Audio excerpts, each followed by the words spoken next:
जैसा कि हम जानते हैं प्राचीन भारत में गुप्त इतिहास का प्रैक्टिस पेपर लेके चल रहे हैं, जिसमें हमने पहले 20 क्वेश्चन का प्रैक्टिस पेपर कर लिया है एक्सप्लेनेशन के साथ। आज हम लेके आए हैं अगले टॉपिक पे। ठीक है, तो पहला प्रश्न इसमें है कि रामगुप्त की ऐतिहासिकता किसने सिद्ध की थी, यानी कि रामगुप्त के इतिहास के बारे में किसने प्रस्तुत किया था। पहला ऑप्शन है राखलदास बनर्जी, दूसरा है हेमचंद्र राय चौधरी, तीसरा है रामचरण शर्मा, चौथा है रोमिला थापर। तो इसमें से रामगुप्त की ऐतिहासिकता किसने सिद्ध की थी, तो राखलदास बनर्जी ने की थी। और राखलदास बनर्जी ने ये ऐतिहासिकता इनकी कब सिद्ध की थी, तो राखलदास बनर्जी ने 1924 ईस्वी में। ठीक है, कब? 1924 ईस्वी में बीएचयू में। कहाँ? बनारस हिंदू यूनिवर्सिटी में। किसमें? बनारस हिंदू यूनिवर्सिटी में 1924 ईस्वी में मनीन चंद्र नंदी व्याख्यान माला के अंतर्गत मनीन चंद्री नामक व्याख्यान माला के अंतर्गत इन्होंने एक व्याख्यान दिया था, और उस व्याख्यान में इन्होंने रामगुप्त की ऐतिहासिकता को इन्होंने सिद्ध किया था। ठीक है, और हालांकि रामगुप्त की ऐतिहासिकता की बात करें तो इसका प्रमाण जो होता है एक कहानी के माध्यम से मिलता है। ठीक है, तो ये रामगुप्त कौन था? रामगुप्त जो था वह समुद्रगुप्त का पुत्र था। समुद्रगुप्त के 2 पुत्र थे। ठीक है, समुद्रगुप्त के कितने पुत्र थे? 2 पुत्र थे। पहला जो बड़ा पुत्र जो था वो रामगुप्त था, और छोटा पुत्र जो था वो छोटा पुत्र चंद्रगुप्त था। ठीक है, तो ये बड़ा पुत्र हो गया। बड़ा पुत्र कौन था? रामगुप्त। छोटा पुत्र था चंद्रगुप्त। उसके बारे में ये जानकारी मिलती है।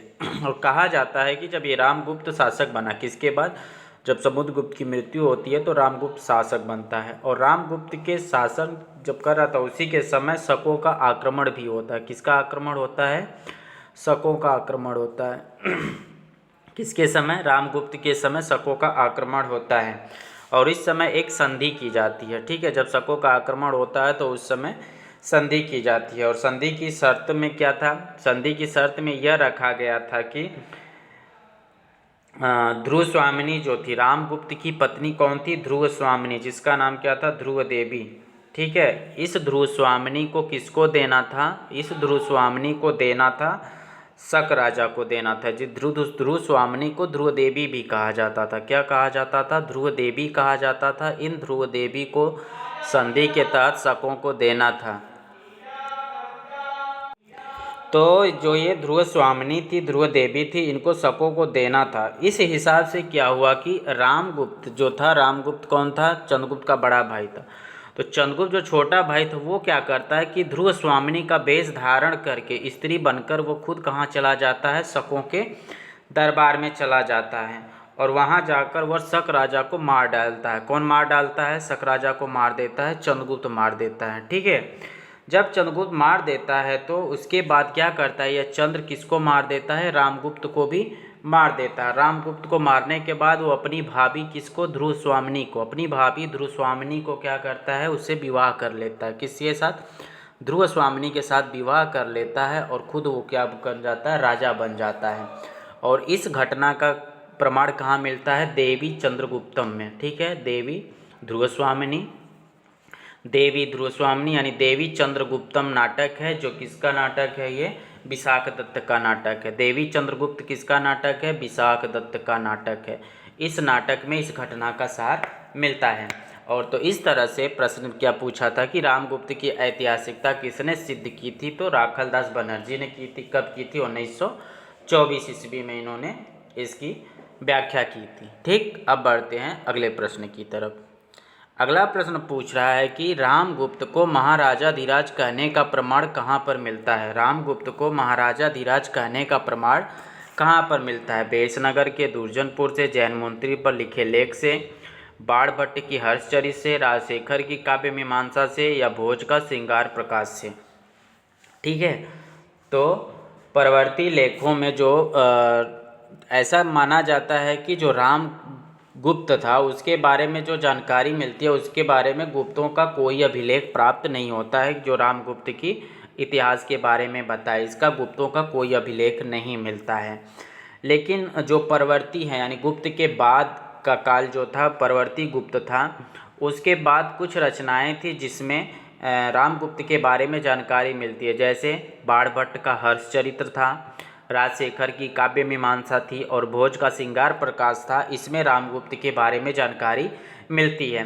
लेकिन यहाँ प्रश्न पूछा है कि रामगुप्त को महाराजाधिराज कहने का प्रमाण कहाँ मिलता है। तो रामगुप्त को महाराजाधिराज कहने का प्रमाण बेसनगर के दुर्जनपुर से जैन मूर्ति पर लिखे लेख से होता है। यानी बेसनगर के दुर्जनपुर से जो जैन मूर्ति मिली है, यहाँ से 3 जैन मूर्तियाँ मिली हैं। कितनी मिली है? 3 जैन मूर्तियाँ मिली हैं और इन 3 जैन मूर्तियों पर लेख लिखा हुआ है। ठीक है, और इन्हीं लेखों में रामगुप्त को महाराजाधिराज कहा गया है। इन जैन मूर्तियों में यानी जो 3 मूर्तियाँ हैं, इनमें से 2 मूर्तियाँ जो हैं, ठीक है, 2 मूर्ति जो है इनमें से वो चंद्र प्रभु की है। किसकी? 2 मूर्ति जो है वो चंद्र प्रभु की है और एक मूर्ति जो है वह पुष्पदंत की है। ठीक है, एक मूर्ति, 3 मूर्ति मिलती है और उस पर लेख लिखा है जिस पे रामगुप्त को महाराजाधिराज कहा गया है। 3 मूर्ति में 2 मूर्ति किसकी है? चंद्र प्रभु की है और दूसरी मूर्ति जो है वो है पुष्पदंत की। ठीक है, और रामगुप्त के कुछ तांबे के सिक्के एरण एवं भिलसा से मिलते हैं। यानी रामगुप्त के जो है, ये रामगुप्त जो है, इसके सिक्के कहाँ से मिलते हैं? इसके सिक्के विदिशा से मिलते हैं। तांबे के सिक्के हैं। भिलसा जो विदिशा कहलाता और एरण से और कहाँ से मिलता है? विदिशा से मिलता है इसके सिक्के। ठीक है, कुछ पॉइंट और है रामगुप्त के बारे में। जैसे कहा जाता है कि रामगुप्त के बारे में तो गुप्तों का जो अभिलेख है इसमें कोई वर्णन नहीं मिलता है, परवर्ती में साहित्य में मिलता है। जैसे अभी हमने बात किया कि बाणभट्ट का चरित्र है, राजशेखर की काव्य मीमांसा है, भोज का श्रृंगार प्रकाश है। ठीक है, इसमें कहानी का वर्णन हुआ है इनके लेखों में। जो देवी चंद्रगुप्त में कहानी का वर्णन किया गया वो इसमें मिलता है। और राष्ट्रकूट के अभिलेख, जैसे राष्ट्रकूट के अभिलेख हैं, अमोघ वर्ष का संजन अभिलेख। ठीक है, अमोघ वर्ष का संजन, अमोघ वर्ष का संजन अभिलेख। ठीक है, संजन अभिलेख ये किसका है? राष्ट्रकूट शासक है। कौन? अमोघ वर्ष। कौन सा शासक है? राष्ट्रकूट का शासक है। इसका अभिलेख कौन सा है? संजन अभिलेख है। इसमें भी रामगुप्त के बारे में जानकारी मिलती है। रामगुप्त का एक शासक गोविंद चतुर्थ है। कौन है? राष्ट्रकूट का एक वंश गोविंद चतुर्थ। कौन है? गोविंद चतुर्थ है। ठीक है, गोविंद चतुर्थ। इसका अभिलेख क्या है? इसका अभिलेख है काम्बे एवं संगली अभिलेख। कौन सा है? काम्बली एवं संगली। काम्बे एवं संगली अभिलेख किसका है? गोविंद चतुर्थ का। गोविंद चतुर्थ किस वंश का शासक है? तो राष्ट्रकूट का। अमोघ वर्ष राष्ट्रकूट का है। अमोघ वर्ष का संजन ताम्रपत्र लेख है। इसमें भी रामगुप्त के बारे में जानकारी मिलती है। ठीक है, ये रामगुप्त का बारे में हो गया। अब बढ़ते हैं आगे। अगला प्रश्न है कि शशांक, देवराज, देवगुप्त, श्री विक्रम, परम भागवत की उपाधि किस राजा की है? चंद्रगुप्त प्रथम की, चंद्रगुप्त द्वितीय की, समुद्रगुप्त की, कुमारगुप्त की। तो शशांक, देवराज, देवगुप्त, श्री विक्रम, परम भागवत, यह सब उपाधि किसकी है? चंद्रगुप्त प्रथम की है। किसकी उपाधि है? चंद्रगुप्त द्वितीय की उपाधि है। चंद्रगुप्त प्रथम की नहीं, चंद्रगुप्त द्वितीय की उपाधि है। चंद्रगुप्त द्वितीय की और भी उपाधियां हैं, लेकिन पहले समझते हैं कि चंद्रगुप्त द्वितीय को शशांक क्यों कहा गया था। ठीक है, चंद्रगुप्त द्वितीय को शशांक इसलिए कहा गया था क्योंकि चंद्रगुप्त द्वितीय की उपाधि ग्रहण की थी किसकी? शशांक की। इसको देवराज कहा जाता है। देवराज इसको कहाँ कहा जाता है? देवराज इसको कहा जाता है सांची के अभिलेख में। किस अभिलेख में? सांची के अभिलेख में चंद्रगुप्त द्वितीय का नाम क्या मिलता है? देवराज मिलता है। किसमें? सांची के अभिलेख में देवराज का नाम क्या मिलता है? चंद्रगुप्त द्वितीय का नाम देवराज मिलता है। कहाँ पे? सांची के अभिलेख में। देवगुप्त की बात करें तो प्रवरसेन के चमक लेख में।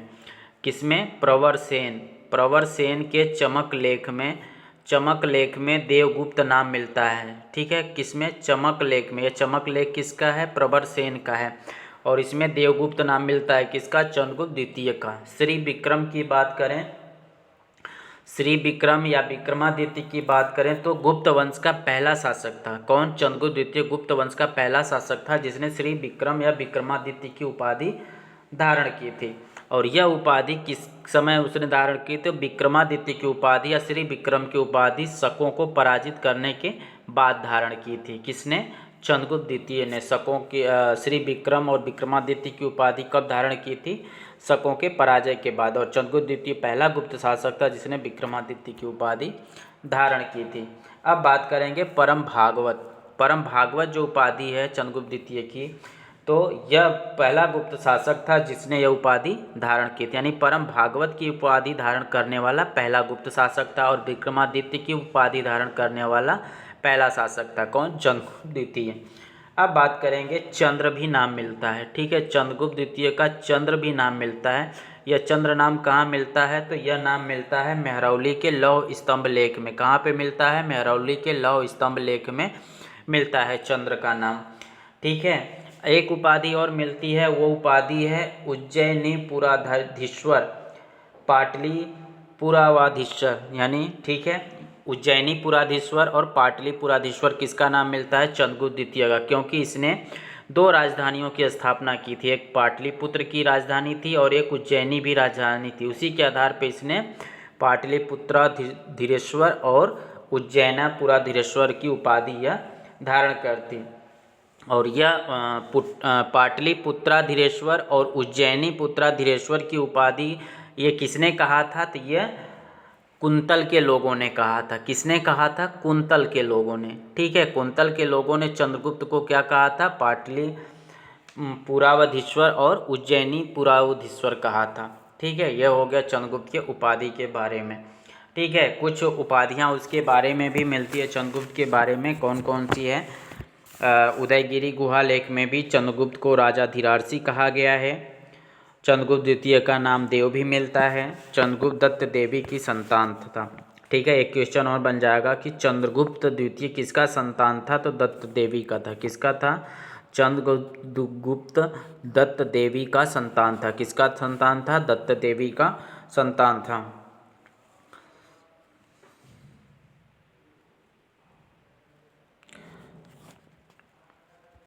अगला प्रश्न है चंद्रगुप्त द्वितीय का पहला अभिलेख है। चंद्रगुप्त द्वितीय का पहला अभिलेख कौन है? मथुरा स्तंभ लेख, उदयगिरी गुहा लेख, सांची लेख, मेहरौली लौह स्तंभ लेख। तो चंद्रगुप्त द्वितीय का पहला अभिलेख है मथुरा स्तंभ लेख। मथुरा स्तंभ लेख की बात करें तो चंद्रगुप्त द्वितीय का यह पहला स्तंभ लेख है। इस पर 61 संवत, यानी मथुरा स्तंभ लेख पर 61 संवत लिखा हुआ है, ठीक है। 61 संवत लिखा हुआ है, यानी कि 380 ईस्वी। और गुप्त संवत की शुरुआत कब से मानी जाती है? 319 से। और 319 जब गुप्त संवत शुरुआत किसने किया था? चंद्रगुप्त प्रथम ने। और इसका लेखों में पहली बार प्रयोग किसने किया था? तो चंद्रगुप्त द्वितीय ने किया था। किस अभिलेख में? मथुरा स्तंभ लेख में, ठीक है। अब बात करेंगे दूसरा जो दिया हुआ है उदयगिरी अभिलेख की बात करें तो उदयगिरी अभिलेख की बात करें तो यह जो था यह चंद्रगुप्त द्वितीय के संधि विग्रहक वीरसेन शैव का है, यानी उदयगिरी जो गुहा लेख है यह वीरसेन शैव का है। किसका है? वीरसेन शैव का है। उदयगिरी गुहा लेख किसका है? वीरसेन शैव का है।